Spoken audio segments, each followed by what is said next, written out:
I love the question is always one of the first one that is asked when talking about head movement, and it shows that people really are thinking, and absolutely love that. So let's answer the question. Yes, whatever you do, a well-trained opponent will try to guess it. They will try to read your pattern. So there's two main types of fighting, and everybody who's watched Bruce Lee already knows about that. Like, some of them are pure instinct fighters, like the pure beast. They just do whatever comes at them, and they're usually the most dangerous fighters for beginners.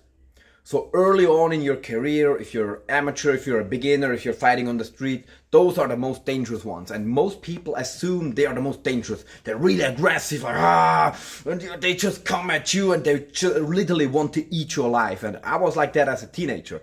And it works incredibly well until you meet somebody who's a good counter boxer.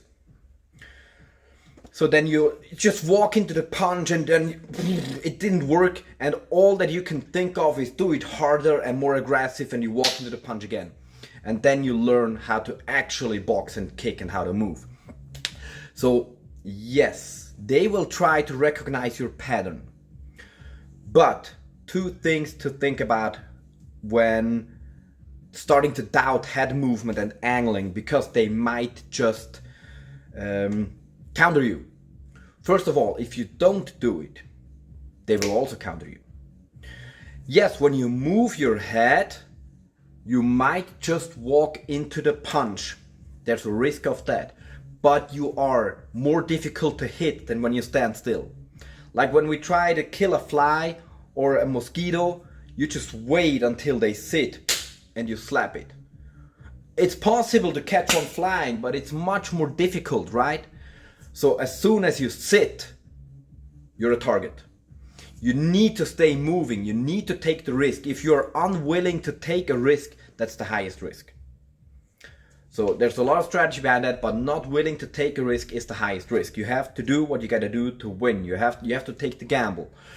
And you have to create a pattern that is known to you, but appears as chaos to your opponent. That is the trick.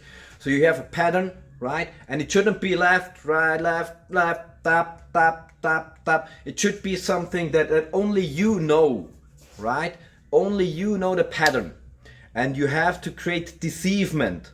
And sometimes you have to fill it with random noise of movement to distract your opponent, to make it impossible to read the pattern of your movements. So stay training, and see you next time.